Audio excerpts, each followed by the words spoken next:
Donald Trump's former Attorney General, William Barr, believes that the former president, who was arrested and arraigned last week on 34 felony counts of business fraud, ought to be more concerned about another possible indictment coming his way.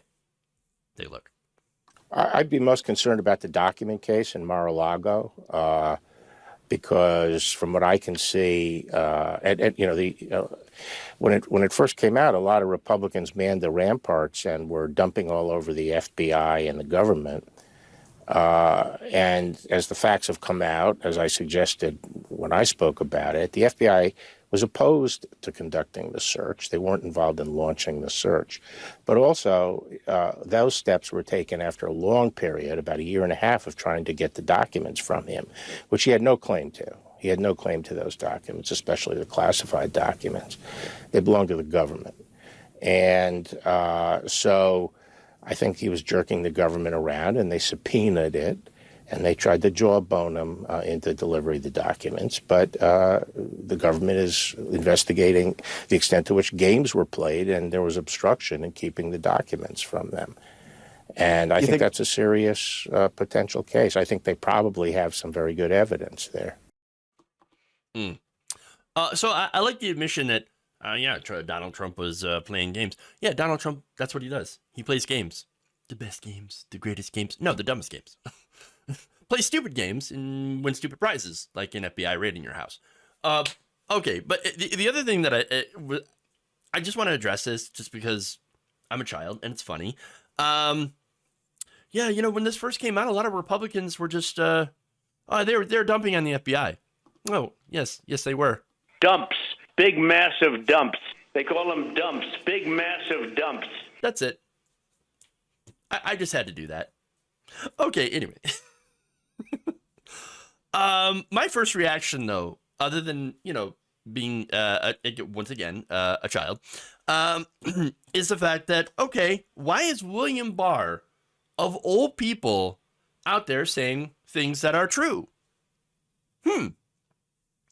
Now, one of the answers that I can think of is, he would be an expert on what counts as obstruction, because he ended up doing obstruction for Trump.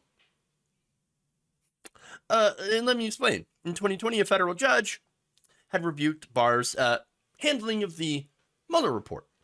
So now, look, this federal judge said Barr had made misleading public statements to spin the investigation's findings in favor of Donald Trump and had shown a quote-unquote lack of candor. Yes. No candor there. Absolutely no candor there. Very big lack of candor here. And not only that, but a federal appeals panel had also ruled the Justice Department under Barr had improperly withheld portions of an internal memo Barr had cited in announcing that then President Donald Trump had not obstructed justice in the Russia investigation.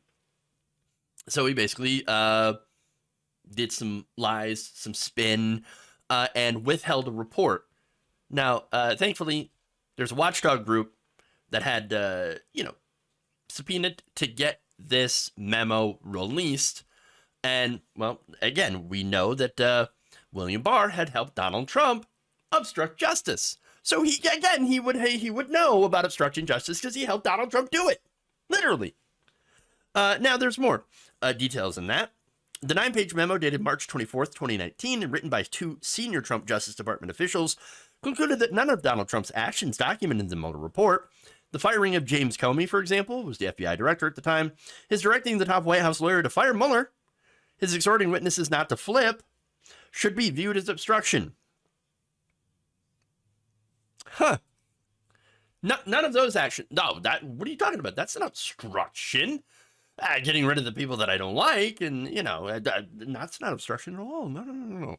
And, of course, Barr ultimately declined to prosecute Trump for obstruction in that case.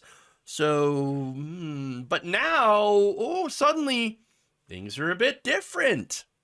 Yes, see, William Barr is no longer in a position of power, and neither is Donald Trump. In fact, Donald Trump is, and this is what Barr's right about, he is facing some serious issues, especially with the Mar-A-Lago documents. And yes, he should be very, very concerned about that. I agree. Donald Trump very obviously took documents that were not his. And then, when asked to return them, refused.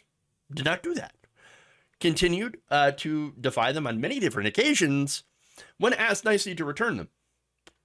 Barr was right that the FBI did not want to raid Mar-A-Lago.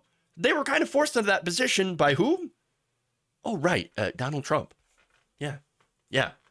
Again, if he had done, for example, you want to make the comparison between Trump and Biden, right? So Biden also had classified documents hanging around his house and his garage. And when he found them, he immediately returned them. That's the difference. This is not complicated. It does not take a brain scientist or a rocket scientist, okay, to figure this one out. You don't need a Harvard degree. Hey, if, you find things that you're not supposed to have, you return them. Or if someone asks you to return something that is not yours, that is theirs, you return it. I mean, this is very, very simple stuff. Very easy.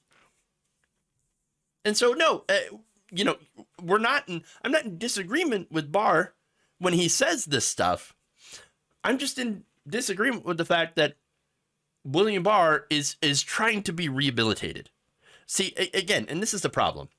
Look, Barr was literally picked by Trump because of how eager he was to defend Trump while he had power. I mean, maybe it's one of those situations where Barr used Trump to get into a position of power and then would protect him in order to protect his own power. And now that Trump is no longer useful to him and his ambitions, or the fact that since he is persona non grata among the elites, he then is able to point out the obvious.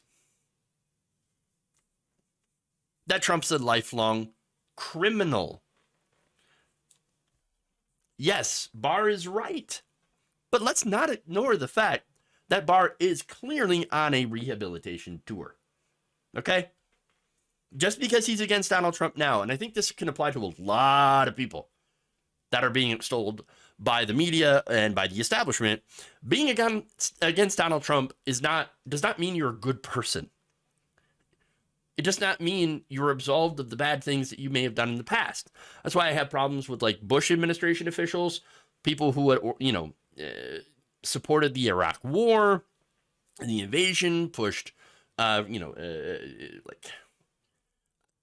would say defended some of the worst practices of, all the administrations that have done things that are pretty terrible. Signature strikes, drone strikes under the Obama administration. Again, the endless wars under the Bush administration, all that stuff. Now coming out and saying, well, Donald Trump is bad. Yes, true. I don't disagree with that. But you're also bad. Do you understand? You are also bad. This being against Donald Trump is not a gateway back into polite society. It shouldn't be. Again, he may be on the correct side now, but it doesn't mean it's not any more self-serving than any other Trump official who was more than happy to serve evil when it suited them, but now it no longer does. So just keep that in mind.